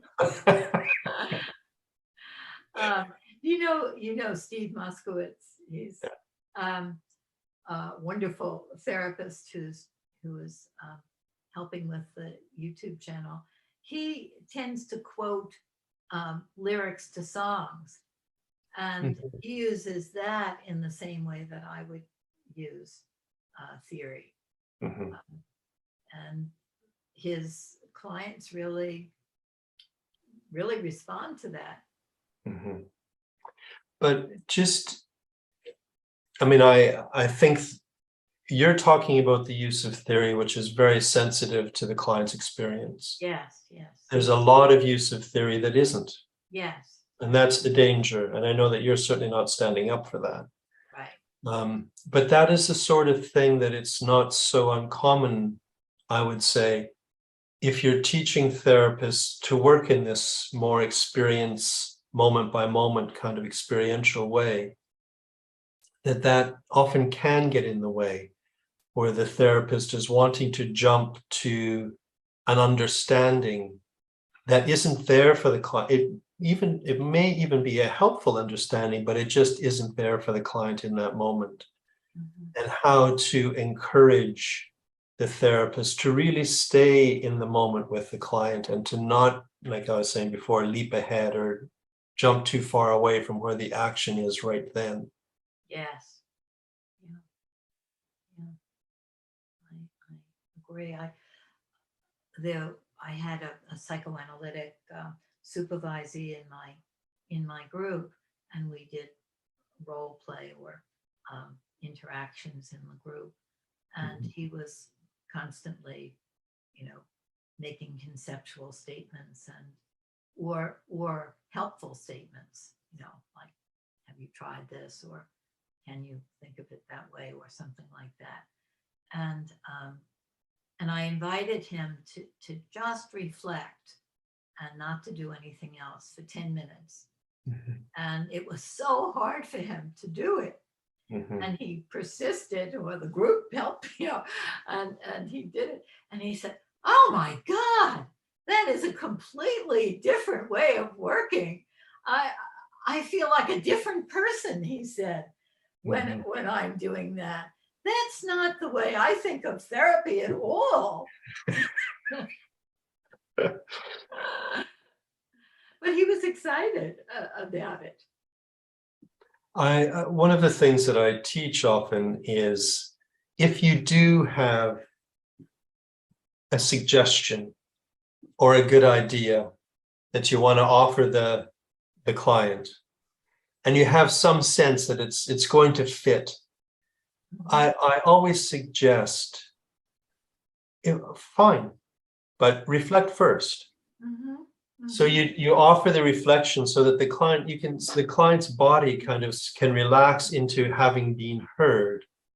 And then you can offer, maybe it's kind of like, or it reminds me of a kind of a tail to the reflection, that then you can see, does that help the client move a little bit further, or does that take them in a different direction? Right. And it's that seeing what it does that is so important. Yeah. I just wanted to go back. Sometimes there's like a dangling thread, like in crochet. When you were saying that interpretations can really get in the way, and when you're not paying attention to what it does. And I just wanted to add in there that in the relational psychoanalytic world now, that would be spoken about as empathy, and that the empathy is the curative. Kohut said, what's curative is to feel deeply understood. And so when you're not deeply understanding, and I always love that little definition, to feel deeply understood, because the deeply is where the focusing comes in. It's not just to feel understood, like, oh yes, that's true. But to feel deeply understood is a different kind of experience. And it includes that underneath, that level. And I think that's what we're really talking about, is that that Gendlin's work is so helpful in articulating that level of experience that we have to go to, that is different than the ordinary, everyday, linear, logical level. And that when we get to that level, that's when we feel deeply understood. I think that is such an important point. It is, the understanding needs to go into the area that has never been even put into words before. Yes. And carried forward at that level. It's not at the level of words, even if we're using words to point to it. It's almost like there's something that's living in the darkness down there that needs to see a little flashlight pointed in its direction, at least, in order to feel encouraged enough to make a move.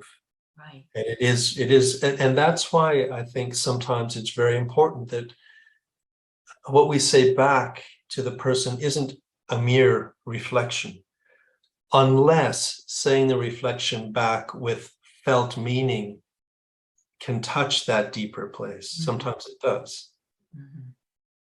Right. Yes. Yes, sometimes it does. And then it's that touching of that place that is what moves something forward.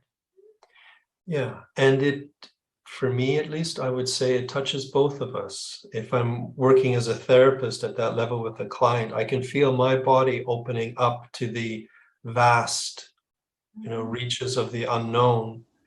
And I know then that whatever I'm going to say next, it's something I've never said before, or never said with feeling, or something fresh and new is moving in me at the same time. Yes, yes, yes. Yeah. That it's emerging in us, and we're not separate beings. Exactly. It's using us in order to emerge. Right. That's right. It's using us to emerge. I like that. Yeah. And we can become more and more sensitive to the emergence as we develop as therapists. And that's sort of like a musician learning to be really sensitive to the tones and the spaces, or an artist to colors and shapes. It's something we sort of cultivate. I'd like to say just one last thing from my side is I think that points to how important it is that if you're working as a focusing oriented therapist, that you have a focusing practice. That it's something that you have integrated into your own life, or at least that you do with another person, so that you can over and over again have that experience of opening to that level, so that when you can sense it in the client, you kind of know what that's like somehow. Yes, exactly. Yes, yeah. It's very hard to teach psychotherapy to people who haven't had that experience. I'm sure they've had that experience, but they haven't noticed it. Yeah. And it's that noticing when the level shifts, or there's a little bit of the level in there. It's not all or nothing.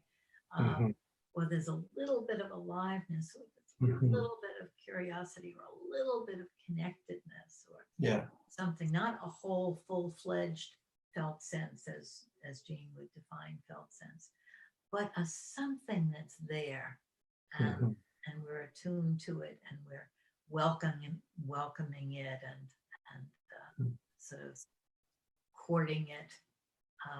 I like Donald Stern's phrase, courting surprise, and that's sort of in there. Courting it. What's Oh, I saw something, a flicker there. And for me at least, there's usually a subtle feeling of excitement, just a very subtle excitement, that we're on to something that we don't know where it's going somehow. It's true. And it also can be a feeling of anxiety or insecurity, because it's like, oh, there's something here, big here. And if I'm insecure with this person, like, oh, I'm not in control, or where is this going to go? Or, so you're always working with your own, going right to the edge of your comfort level, where you're not over the edge, but you're being, really scared, but you're not staying right in your comfort zone, where everything is pretty much predictable. Yeah.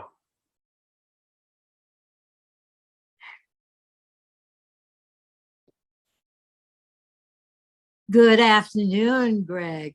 Good morning.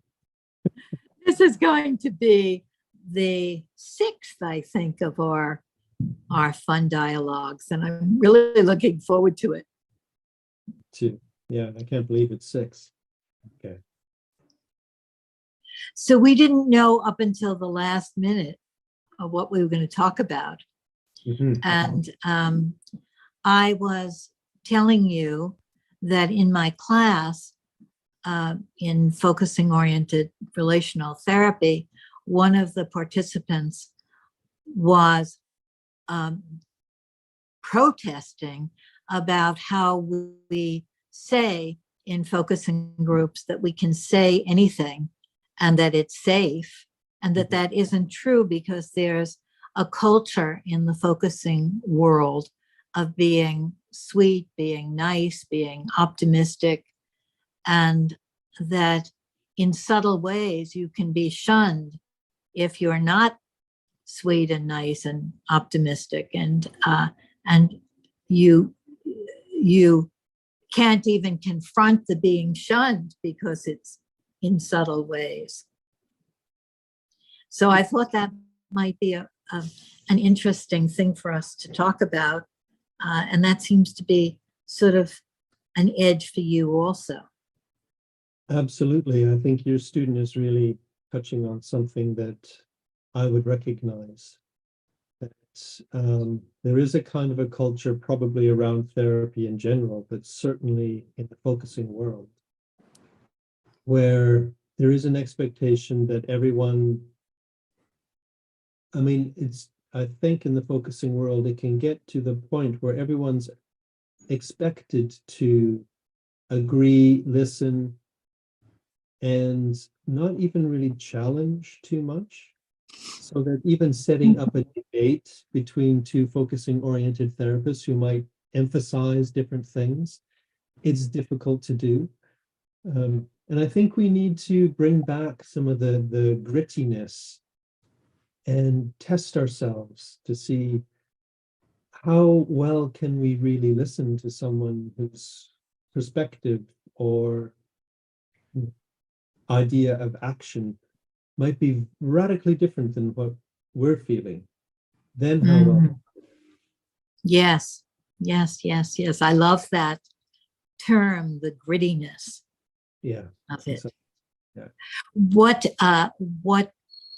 I said in the class that comes to me now is that what gives relational freedom and what makes for what I would call the big focusing attitude is making room for more and more edges of the group, of the culture, so that challenging and testing and being on the edge. And of course, the edge is so important in focusing, right? The edge of what people can be comfortable with, that going right to the edge of your comfort zone, but not going over the edge.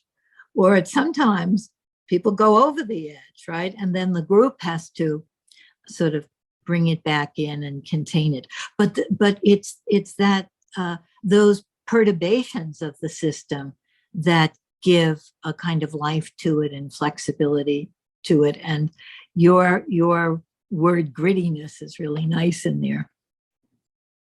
As you're saying that, I'm just noticing the feeling in myself and thinking, how can things be welcomed without somehow being mollified or made less potent? Even the act of welcoming can be a subtle kind of disempowering of something intense. And maybe that's part of what welcoming is supposed to do. I don't know. But I'm also thinking of, maybe not quite the same as your example, I'm also thinking of being in a group of focusing oriented therapists, for example, or focusers, and not acting out in a way that you're simply expressing emotion and venting it, but actually practicing focusing and getting in touch with a felt sense and speaking forcefully and truthfully from that. It has the ring of truth to it, I think, when that happens. But it can also be destabilizing of the whole system of the group or the traditions of what has happened up until then. And I'm not sure how well we handle that, how well we can welcome the speaking from a real felt sense of what's happening, even when it's kind of pulling the rug out from under us. Yeah, yeah, yeah. Yeah, I'm thinking that my groups love Jean's paper, fitting in, pouring out, and relating. And then there comes this culture where pouring out is bad and fitting in is bad, right? But yet, being real is fitting in, pouring out, and relating, right? And what I hope is that when someone is triggered, that they can pour out, and that the group can contain that, and that the way that something is received makes it. It shapes it. It's there's a quote about the meaning of a communication is in the response it elicits. It's Eric Erickson, and I think that's relevant here. That if someone gets triggered and is going on and ranting in a group, of course you want to be able to calm them down or something there to make room for everybody. But it's how it's received that will make it focusing or not focusing, not that everybody in the group is going to always be relating, or else that becomes that constricted culture, right? I'm thinking of a different paper that Gendlin wrote. I don't think it was ever published, but it's on what kind of an organization fits with focusing. Oh, that's interesting. I'd love that if you would send that to me. I have that somewhere. I could send it to you. And in it, he makes the point that throughout history, there have been all of these attempts, progressive attempts, usually, to improve the way things are done, like revolutions and big social movements. And he says that in the end, typically all of these attempts fail because the way of doing it was the same. Something in our way of doing things, even our attempts to make positive change, there's something in the way we do it that defeats it in the end. Yes. I'm curious about that. I think that's something in the focusing world that we could look much more closely at. What kind of a process would achieve the kind of world we would like to live in? Yeah. Yeah. I think that's what we're working on in our community empowerment leadership group. We're trying to live that out and see. And it's a messy business.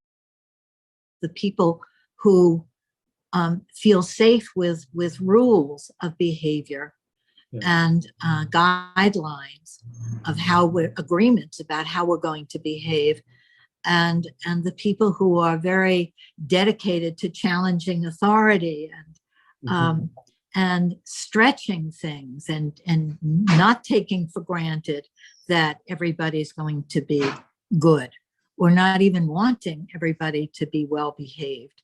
So that's kind of interesting to see how that plays out. And both sides, it feels like both sides have something important to say, and that isn't about choosing sides, but about holding that conflict. I mean, that kind of conflict is so common. Right. I mean, even in activist groups, I've come across that often. But I'm wondering, what is a focusing oriented way of working with that might be different than other ways of one wins, one loses, or Yes. struggle just keeps popping up because it's never resolved somehow. there a focusing oriented way of working with that? And then this is the thing that I want to tack on the end. Is there a focusing oriented way of working with that kind of group conflict or dynamic or difference in perspective or diversity of viewpoints or something that doesn't immediately individualize it? It doesn't immediately make it about individuals' psychology necessarily. That's a question for me, because I could imagine in a focusing group something that sometimes happens, and I know it's useful. I'm not saying it isn't useful.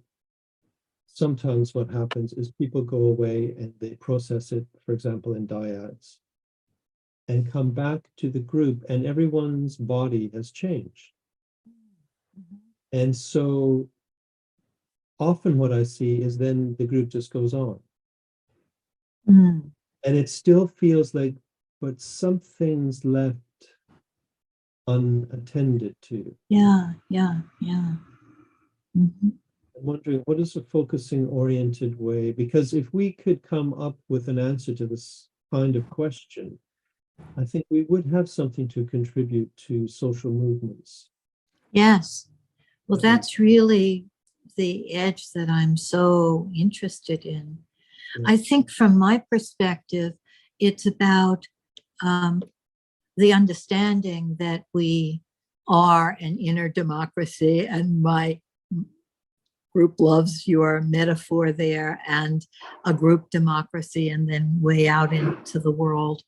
And that every issue is both very personal and inter and intra and much larger than Mhm. that, so that that all those levels are attended to. Often it will be two people that represent the polarities, and they have individual issues, and it can be very helpful to do listening to those individual issues, and then there are social issues that need to also be, well, how do we feel about this larger issue that's being represented here, and the understanding that these individuals are not just their individual selves, they're ingredients of the casserole we're making, they're ingredients of the whole, and giving us something to stretch with. Yeah. And that we don't need necessarily to start with those distinctions of personal, psychological, social. Maybe we just start with the experience and don't start by chopping it into those kind of different levels or different rounds, but then make sure that each so-called round is somehow addressed. The thing that I would think, I mean, for using your example, if someone has a very strong stance that they're fighting for in the group, and often it's obvious that there's something personal there that makes it so meaningful to that person. Then if the person has a chance to work on or explore, carry forward, perhaps understand in some way the personal aspect of it, then we would want, I hope, we would want them to go back to what they were fighting for. Mm. Okay, Yes. now how would you fight for it? Not Mhm. don't give up on it now. Right. We've erased it because the personal part of it has somehow been Yes. Yes. nullified or whatever. It's to keep it alive in the other realms. We want to say that. Yes. Yes. Yes. Yes. That's so important, Mhm. what you're saying. The thing that what you just said reminds me of, where people, they notice it either becomes too much about the personal, too much about the news or the political. The thing that I've been thinking recently is, this term that's well known about spiritual bypass. Yes. I haven't seen and would like to see the term political bypass. And Yes, I like that.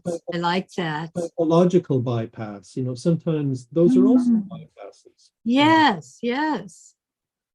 And a So, focusing bypass, yes, right? go focus on it. Yes. Oh, my body changed, so everything is fine. Yeah, exactly. And there are ways in which Jean was so aware of the embeddedness in political social contexts. But there are other ways in which focusing did become this internal thing, especially when he would say, well, you don't have to tell me what the issue is that you're working on. You can keep it inside, and that's what matters. And then, of course, it doesn't get expanded to how we are interaction, and what's inside is also between and conceptual.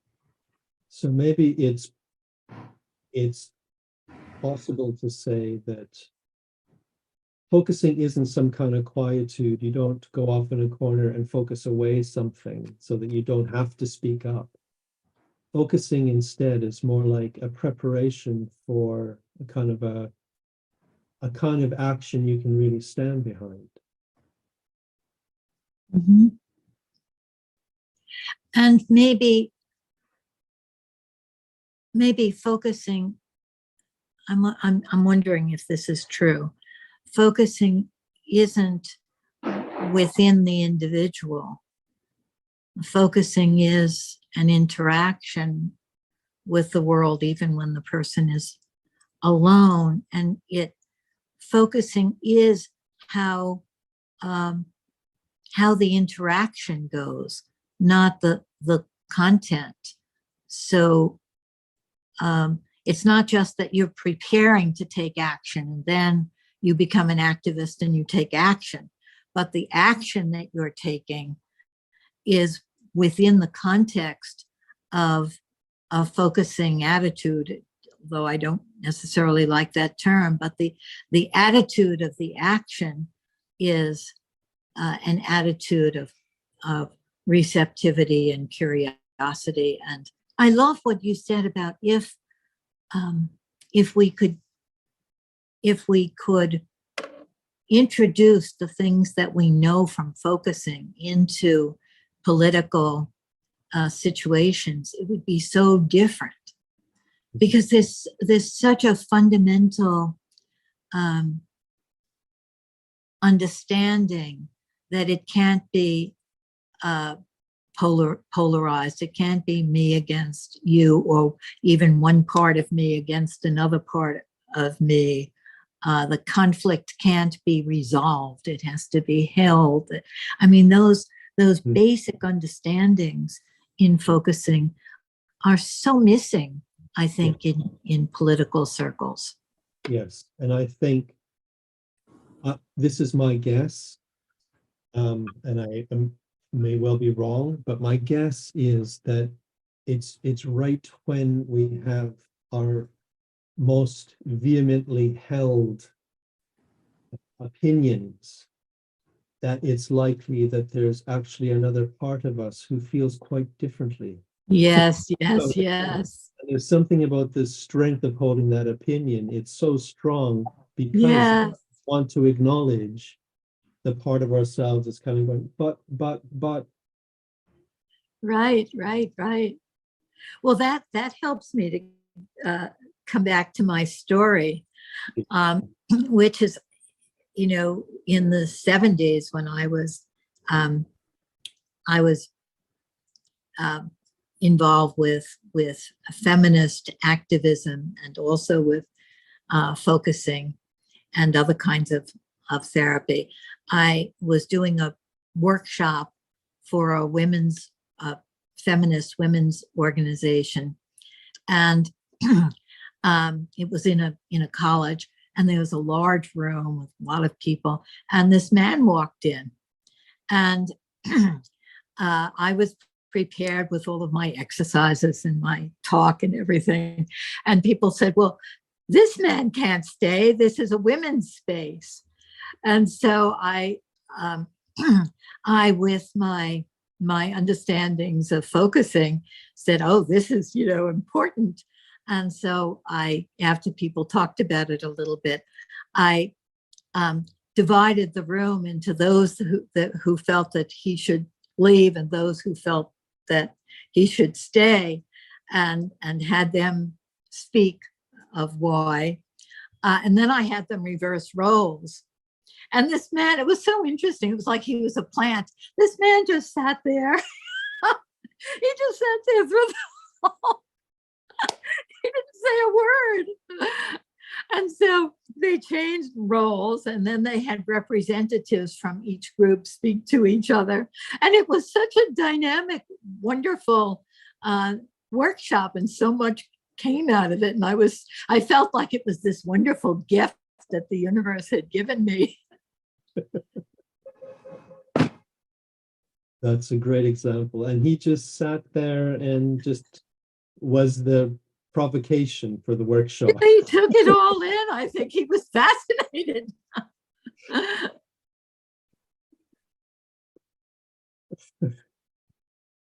Yeah. The extent to which in the focusing world we don't often bring our focusing to our assumptions about things. It's like, because we also live within a culture, I'm a part of this whole culture.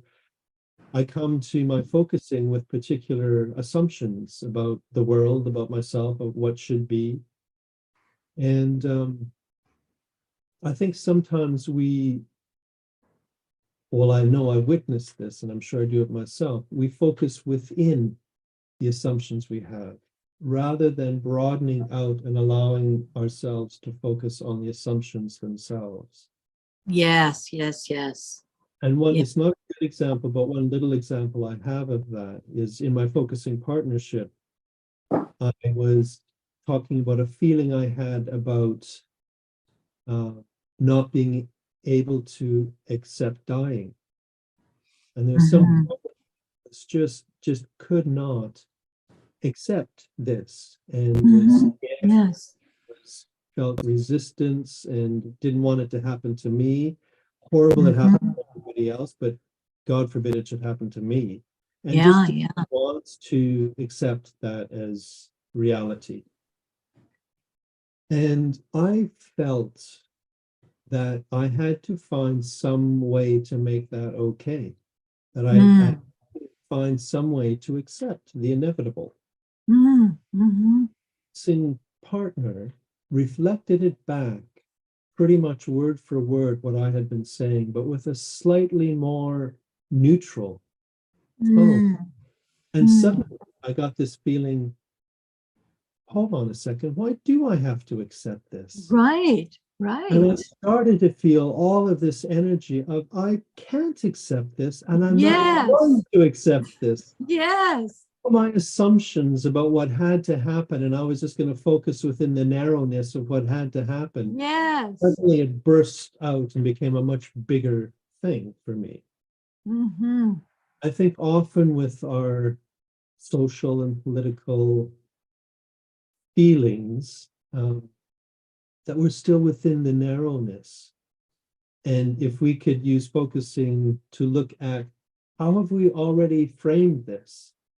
Is there a larger frame for this that would allow us to question the whole way we're approaching it? How have we already framed this? Is there a larger frame for this that would allow us to question the whole way we're approaching it? Yes. Yeah, it's a wonderful example. And I think that's why we have to talk to and focus with people who have different frames. And then where people are so resistant to doing that in the social political realm. I mean, conservatives don't want to focus with progressives, or, but, and people will often say to me, well, why do you want to talk to them? And, if you can't change their minds, then why bother? That's the whole And point. right. And I have trouble communicating. I need that, because that's the only way I can see my own assumptions, is by talking to people who don't have those assumptions, that maybe have opposite assumptions, and then I can see my own. Otherwise, I'm within the frame. I'm within the framework that my culture gives me.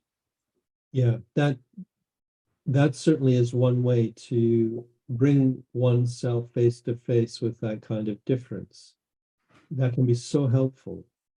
There's two things it reminds me of. One is, there's a way of reflecting back that helps me. It can kind of deconstruct assumptions that I didn't even know were assumptions. Well,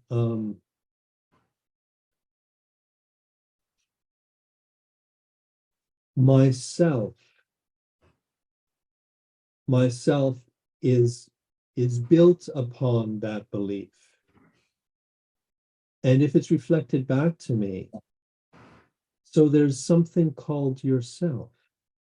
Yes. It's like, hold on a second, I was taking that for granted, that part of it. Yes. But another example it reminds me of is some years ago when we had this big referendum in the UK on Brexit.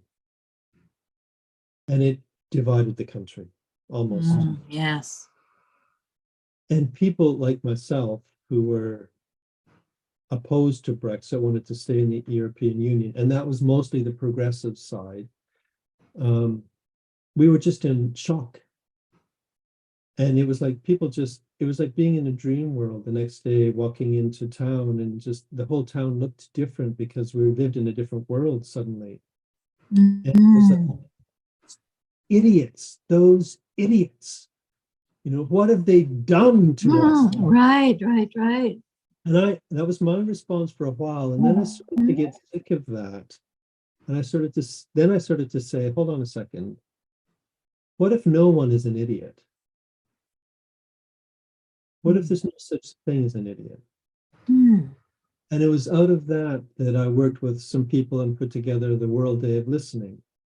And the whole point of listen without trying to change anyone's mind. Listening isn't the same as agreeing with them, but listening also isn't a sneaky way of trying to change them. Listening is so that they can better understand themselves, and the side effect of that is you generally become closer to them. Wow. Yeah.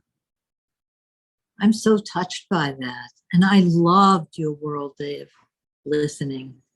We did a little version of that at a psychoanalytic conference when you had that day. And I made a little group at this conference, and we all listened to each other. And that idea of trying out the assumption that there are no idiots, that each person, each system, each group has something that it's trying to carry forward that's of value, that and that is very central to focusing.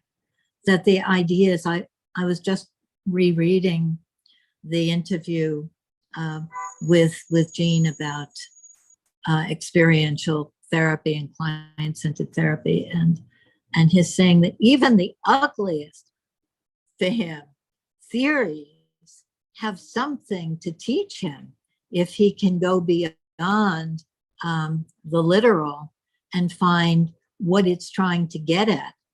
And just that very simple thing that that Jean says about what would you want that word to mean is so helpful. And in anything, in any kind of conversation, to just ask yourself that or ask the other person, what do you want that word to mean? Especially with political terms that are so taken for granted. Yeah, absolutely. That is so important. That always becomes a much richer experiential conversation as soon as you ask to open up something that is presented as a closed concept. Mm-hmm. Yeah. Dan Schechter brought that to the helpers group, and it was wonderful. And I had never seen it, just the simplicity of asking a group that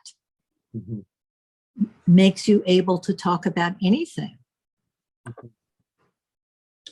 Now, I'm imagining situations immediately where I find that difficult. Like what? So I'm thinking like right wing extremists, neo-Nazi groups. Mm-hmm. Mm-hmm. Would find it difficult to, I guess I would need to trust that the other person who held such an opposite view from me, that they would have some intention to engage or something. I think it would be difficult to engage in that kind of a dialogue with someone who's not ready for or interested in dialogue with me.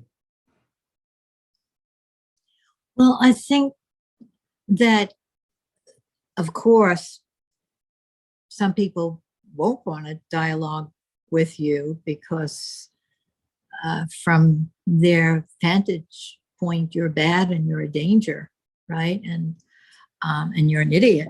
But focusing can't solve that problem. In my best moments, I'm able to really set aside my own perspective and enter with curiosity into another person's perspective and to hear it unfold, and that both of us become interested in their point of view. And I value that. I like that experience when I can do that.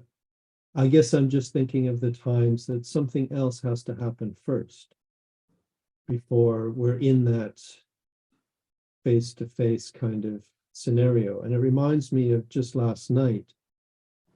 There's a group of young people in the neighborhood where I live who are they like to cause trouble. They go around in a gang of about 6 or 7. They're probably 14, 15. They're big enough to hurt someone if they wanted to. So they do create an air of threat, which I think they really enjoy. And they always roll the bins down the hill in the park. So in the morning, there's rubbish everywhere. And they've been out. Oh my God.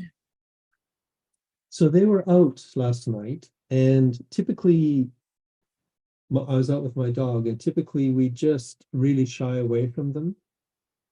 And it was interesting because my dog normally is very friendly. But with these young kids, and he loves kids usually, these young kids, he was wary.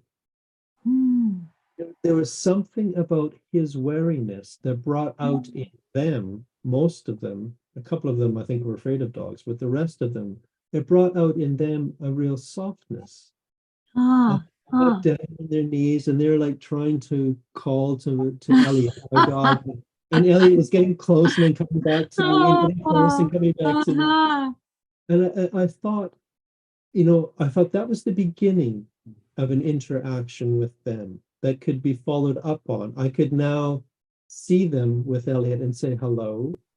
I could, in the next step, sort of chat with them a little bit, and eventually I could get to the place where we can have the kind of dialogue that you and I are valuing.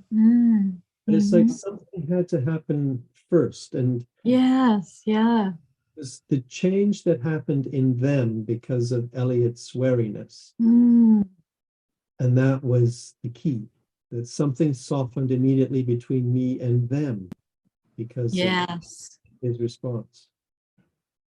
yes, yes. That's a beautiful example. In my example, what it felt like happened was that the vulnerability of Elliot's vulnerability, my dog, allowed them and me to see each other as human. It's like us humans together are trying to let this dog know it's okay, it's safe. Somehow we became human to each other. We for that moment we were on the same side suddenly. Yes. And it was that I think brings an opening to something more. Yeah. Okay. So this was very fun. Yeah. Yeah, I think we opened a lot of little doors that we could go through and find more.